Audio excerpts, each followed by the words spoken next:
إن الحمد لله تعالى نحمده ونستعينه ونستغفره ونستهديه ونعوذ به من شرور أنفسنا ومن سيئات أعمالنا. من يهده الله تعالى فهو المهتد ومن يضلل فأولئك هم الخاسرون. وأشهد أن لا إله إلا الله وحده لا شريك له، وأشهد أن محمدا عبده ونبيه ورسوله وصفيه من خلقه وخليله.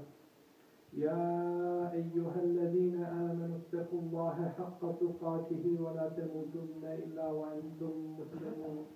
يا أيها الناس اتقوا ربكم الذي خلقكم من نفس واحدة وخلق منها زوجها وبث منهما رجالا كثيرا ونساء، واتقوا الله الذي تساءلون به والأرحام إن الله كان عليكم رقيبا. يا أيها الذين آمنوا اتقوا الله وقولوا قولا سديدا يصلح لكم أعمالكم ويغفر لكم ذنوبكم، ومن يطع الله ورسوله فقد فاز فوزا عظيما. أما بعد، فإن أصدق الكلام كلام الله تعالى، وخير الهدي هدي محمد صلى الله عليه وسلم، وشر الأمور محدثاتها، وكل محدثة بدعة، وكل بدعة ضلالة، ثم أما بعد، فإن الصدق بداية الطريق إلى الله عز وجل. به تميز سكان الجنان من سكان النيران، وقد أخبرنا ربنا تبارك وتعالى بأن الفلاح كل الفلاح في مصاحبة الصادقين. فقال الله تعالى: يا أيها الذين آمنوا اتقوا الله وكونوا مع الصادقين. الصدق صفة المؤمنين، ومن خصال المخلصين، فبه يحصل العبد على رضا ربه وحب خالقه جل في علاه. ولذلك ما خاب من صدق ولا خسر من اتخذ الصدق منهجا له وطريقا له وشعارا له في حياته. وللصدق مراتب ودرجات، وقد ورد في فضله الكثير من الأحاديث والآيات.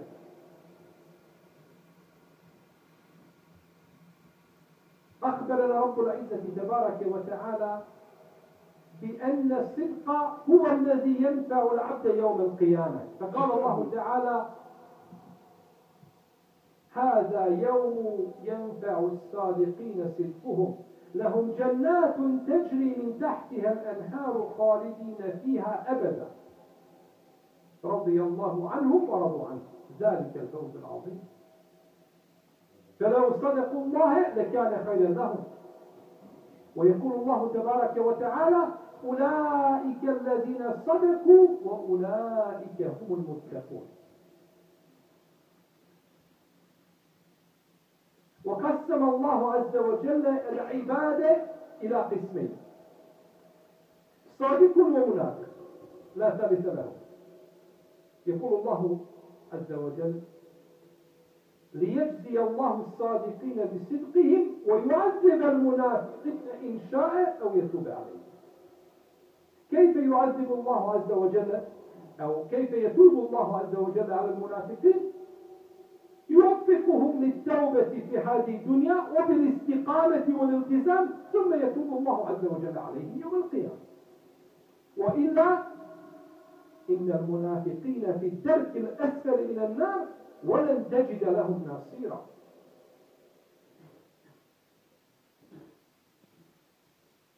وأخبر الله عز وجل عن أهل الجنة بأن مقعدهم مقعد الصدق. فقال الله تعالى إن المتقين في جنات ونهر في مقعد صدق عند مليك مقتدر. ولله در شيخ الإسلام ابن تيمية رحمه الله تعالى، فإنه عندما سجن في سجن القلعة بدمشق حفظه الله تعالى أخذوا منه كل الكتب، لم يتركوا له إلا المصحف. وهذه هي المصيبة الكبرى بالنسبة للعالم، أن تؤخذ منه الكتب، لأنه لا يعيش إلا بالكتب وبالمؤلفات وبكلام أهل العلم. فكان كثيرا ما كان يختم القرآن.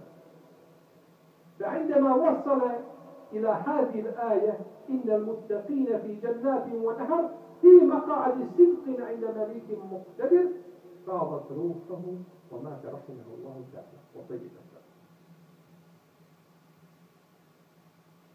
وجاء في تعريف الصدق بأن الصدق القول بالحق في مواطن الهلك. وكان الجنيد رحمه الله تعالى كان يقول حقيقة الصدق أن تصدق في موطن لا ينجيك منه إلا الكذب.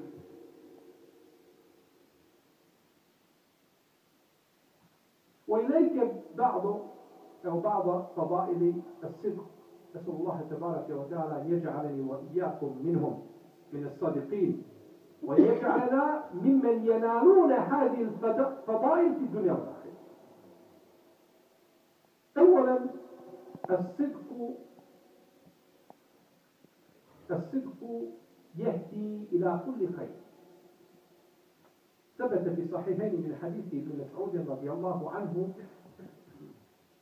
أن النبي صلى الله عليه وسلم قال عليكم بالصدق فإن الصدق يهدي إلى البر، وإن البر يهدي إلى الجنة. ولا يزال الرجل يصدق ويتحرى الصدق حتى يكتب عند الله الصديق. فدل هذا الحديث على أن الصدق يهدي إلى البر، والبر كلمة جامعة تشمل كل وجوه الخير ومختلف الأعمال الصالحة. ودل الحديث كذلك على أن البر صفة خلقية مكتسبة أي قابلة للاكتساب، حيث إن النبي صلى الله عليه وسلم قال في الحديث الذي ذكرناه آنفا قال ولا يزال الرجل يصدق ويتحرى الصدق حتى يكتب عند الله عز وجل الصدق. ثانيا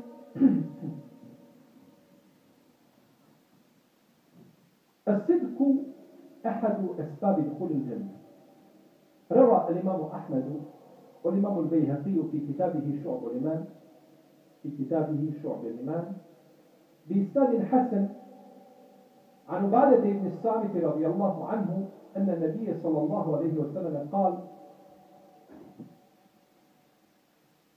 اضمنوا لي 6 من أنفسكم أضمن لكم الجنة. اصدقوا إذا حدثتم، وأوفوا إذا وعدتم، وأتوا إذا اؤتمنتم، واحفظوا فروجكم، وغضوا أبصاركم، وكفوا أيديكم. فذكر النبي صلى الله عليه وسلم في هذا الحديث الصدق أولا، فإن الصدق أحد عناصر 6 من تحلى به دخل الجنة، ومن تحلى بها دخل الجنة. والصدق منها. وهذا ترغيب في أو في التحلي بخلق الصدق. ثالثا، الصدق يبلغ صاحبه المنازل العالية وإن لم يفعل.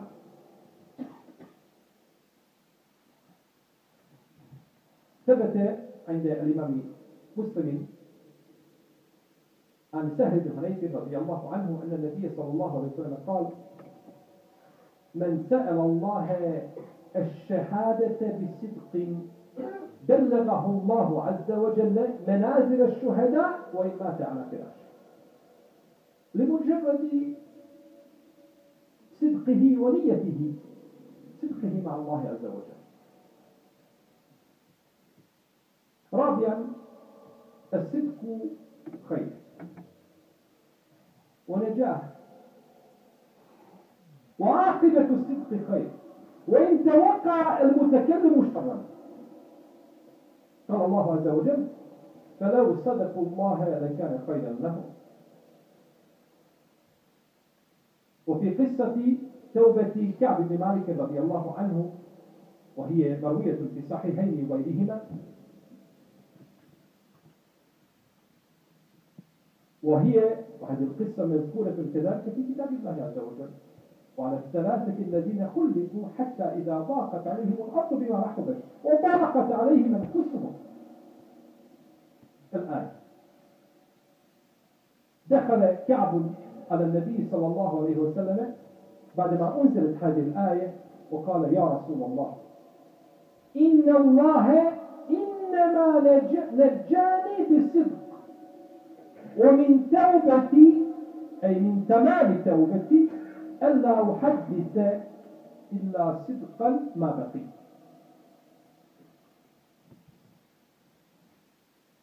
وعندما سئل الإمام أحمد كما روى الإمام الجوزي في كتابه مناقب الإمام أحمد، قال: كيف نجوت من سيف المعتصم وسوط الواثق؟ فقال الإمام رحمه الله تعالى: إن الصدق لو وضع على جرح لبرأ. إن الصدق لو وضع على جرح لبرأ، رحمه الله تعالى. خامسا، الصدق طمأنينة والثبات. روى الإمام الترمذي بإسناد صحيح من حديث الحسن بن علي رضي الله عنهما أن النبي صلى الله عليه وسلم قال: دع ما يريبك إلى ما لا يريبك، فإن الصدق طمأنينة والكذب ريبة. سادسا، الصدق بركة. ثبت في صحيحين من حديث حكيم بن حزام بن خويلد رضي الله عنه أن النبي صلى الله عليه وسلم قال: البيعان بالخيار ما لم يتفرقا. البيعان بالخيار ما لم يتفرقا. وهذا ما عرف لدى الفقهاء بخيار المجلس. البيعان بالخيار ما لم يتفرقا، فإن صدقا وبينا بورك لهما في بيعهما، وإن كتما وكذبا محقت بركة بيعهما. سابعا، الصدق نعمة عظيمة. ثبت في المسند للإمام أحمد في سند صحيح من حديث ابن عمر رضي الله عنهما أن النبي صلى الله عليه وسلم قال: 4 إذا كن فيك فلا عليك ما فاتك من الدنيا. 4 إذا كن فيك فلا عليك ما فاتك من الدنيا. صدق الحديث، صدق الحديث، وحفظ الأمانة،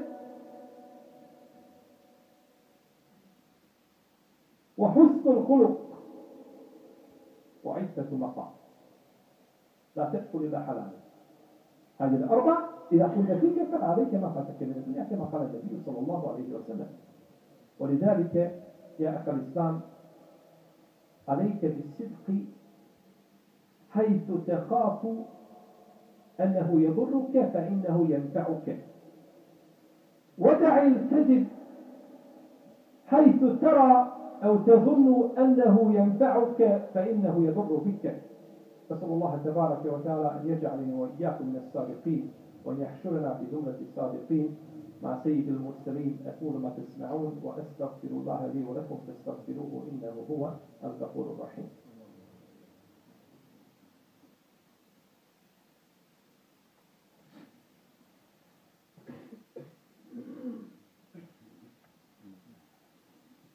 بسم الله الحمد لله الصلاة والسلام على رسول الله ثم أما بعد. Uzvišeni Allah je, draga moja braćo, naredio vjernicima da ga se boje i naredio im da budu sa iskrenima. Pa kaže: o vjernici, bojte se Allaha i budite sa iskrenima. Jer je iskrenost svojstvo vjernika, svojstvo pravih Allahovih robova. Da budu iskreni prema svome gospodaru. Da budu iskreni prije toga prema samima sebi. Da budu iskreni prema Allahovim robovima. Pa nam je naredio uzvišeni Allah to lijepo svojstvo za koje će ljudi biti nagrađivani. Čime postižeš zadovoljstvo svoga gospodara i udaljavaš se od njegove srdbe. Uzvišeni Allah kaže: ovo je dan, sudnjem danu će kazati, ovo je dan u kome će iskrenima koristiti njihova iskrenost.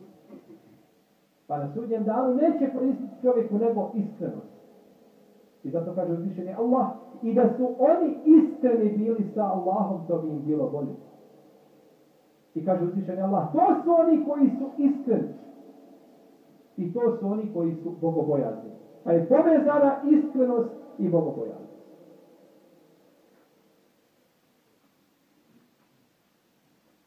Uzvišeni Allah je podijelio ljude u dvije skupine. Iskreni i licemjerni. Pa kaže da bi Allah nagradio iskrene za njihovu iskrenost, a da bi kaznio licemjere zbog njihovog munafikluka.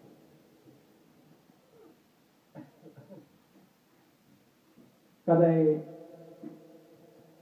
zatvoren velikana ovoga ummeta, šejhul Islam ibn Tejmije u današnjem Damasku, uzeli su mu sve knjige, a ostavili su mu samo mushaf. I to je smrt za učenjaka, da mu neko uzme literaturu. Bez svega na dunjaluku može. I bez žene, i bez djeteta, i bez oca, i bez majke, i bez bilo čega od dunjalučkih lepota i ukrasa i vrijednosti osim bez knjiga. To je knjiga smrt. Ostavili su mu samo mushaf, definitivno najbolju Allahovu knjigu. Pa je često ponavljao Kur'an u namazu, učio hadis. Pa je došao do riječi u suri Al-Kamer gdje uzvišeni Allah kaže: innal muttaqine fi jannatin wa nahar. إن المتقين بجنات ونهر في مقعد صدق عند مليك مقتدر. Vjernici bit će u baštama pored rijeka, na mjestu istine. Pa su opisani stanovnici dženneta da su na mjestu istine pored vladara svemogućeg. I došlo je u opisima džennet, došlo je u opisima ili definiciji iskrenosti, da je iskrenost da čovjek kaže istinu na mjestu gdje može biti uništeno, gdje ga to može debelo koštati.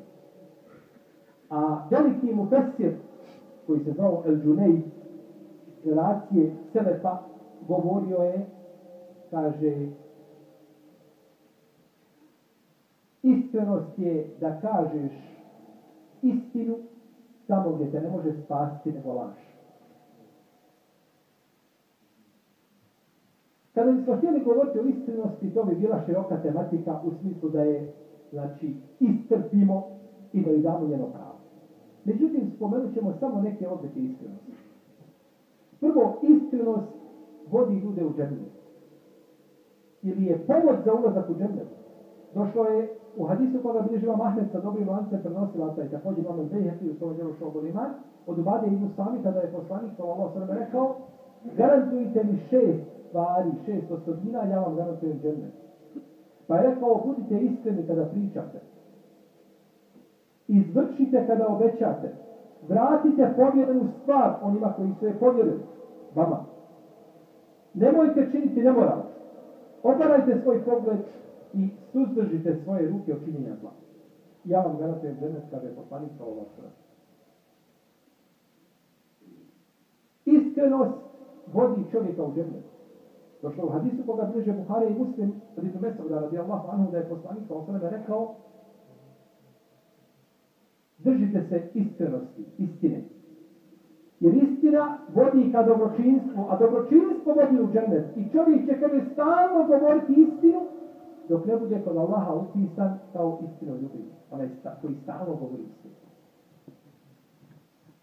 I rekao je poslanik sallallahu alejhi ve sellem u hadisu kod Muslima od Ibn Hunayfa, Sehla Ibn Hunayfa radijallahu anhu, da će čovjek, kaže, ko iskreno Allaha bude molio za šehadet, Allah će mu dati stepen šehida tamo umro na svoje postoje.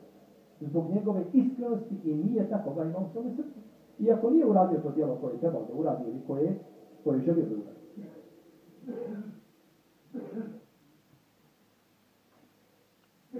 Isto tako,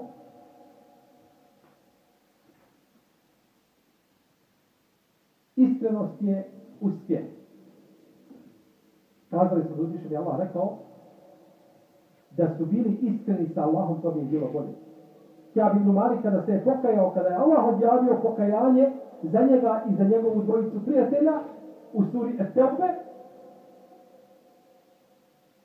kaže Kjab, došao je do poslanika, poslanik kaže Allah, poslanik kaže Allah mi je oprostio zbog moje iskrenosti. Svi su lagali, kaže za kakva opravdanja, samo je on bio iskren. Rekao je, nisam imao nikakvog opravdanja i nekad nisam bio moćniji i snažniji i u većoj prilici da iziđem, ali nisam Allah oprostio. Kaže, ustani dok Allah ne presudi među nama. Pa je moj Allah oprostio zbog iskrenosti. Pa kaže, Allah poslaniče, oprošteno mi je zbog iskrenosti. Kaže, od potpunosti moje teobe jeste da u životu ne govorim nego istinu. Imam Ahmed, da upitan, bio je zatvaran pod Mu'tesima. Kaže, kako si spasio Mu'tesimovog njegove sablje da te ne ubije i bića od vlastika? Halife koji su, znači, proganjale u jednoj mjeri u lemu u to vrijeme, kaže, kada bi iskreno stavio na ranu, ona bi zarasla. Iskrenost kada bi stavio na ranu, ta bi rana zarasla. Jer iskrenost lijek za ljude i za ljudske duše i za njihovu vjeru prije svega. Rekao je poslanik sallallahu alejhi ve selleme u hadisu koga bilježi Imam Tirmizi: ostavi ono u što sumnjaš i uzmi ono u što ne sumnjaš. A onda kaže, iskrenost je duševni smiran. A laž kopka ljude po prstima, unosi nevjer. I rekao je poslanik sallallahu alejhi ve sellem u hadisu koga bilježe Buhari i Muslim od Hakima ibn Hizama ibn Huwaylida. On je bio bliski rođak naše majke vjernika Hatidže radijallahu ta'ala anha.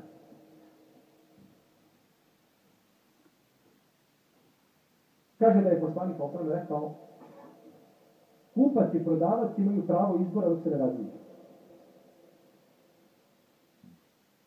Kupac i prodavac imaju pravo izbora da nastave sa dovoljnom trgovinom ili da je razvrnu, dok se ne različe. Pa ako budu iskreni i pojasne mahane robe, Allah će im dati bereket u njihovoj trgovini. A ako prikriju i slažu, kaže, bit će potrata, znači, i bit će anulirana, znači, bereket njihove trgovine. Neće imati bereket od toga. I došlo u hadisu koga bilježe Imam Ahmed i drugi bilježe Omara da je poslanik sallallahu rekao 4 svojstva ko bude imao pri sebi, on će nesmetano šta je izgubio dunjalu. Ako imaš pri sebi 4 svojstva, šta god izgubio dunjalu, pa nakon toga neće ti nanijeti štetu. Kaže poslanik sallallahu ko bude iskren kada govori, ko bude čuvao povjerene stvari koje su mu date na povjerenje, taj manet, ko bude hranio se halalom i ko bude imao lijep ahlak. Nakon toga, šta te god promašilo od dunjaluka, neće ti smetiti. Stoga, brate moj dragi, budimo iskreni onda kada smatramo da će nam laž koristiti. Ona će nam štetiti. Definitivno. Jer ne može nikada čovjeku koristiti nego iskrenost. A uzvišen je Allah zna što je u ljudskim dušama, molim uzvišenog stvoritelja da nas uputi ono što je najispravnije. يقول ما تسمعون واستغفر الله لي ولكم اللهم اغفر لنا ذنوبنا واسرافنا في امرنا واثبت اقدامنا وانصرنا على القوم الكافرين اللهم لا تجعل الدنيا اكبر همنا ولا مبلغ علمنا ولا تسلط علينا بذنوبنا من لا يخافك فينا ولا يرحمنا اللهم لا تجعل لنا في مقامنا هذا ذنبا الا غفرته ولا ضالا الا هديته ولا ميتا الا رحمته يا ارحم الراحمين انك على كل شيء قدير وبالاستجابه جدير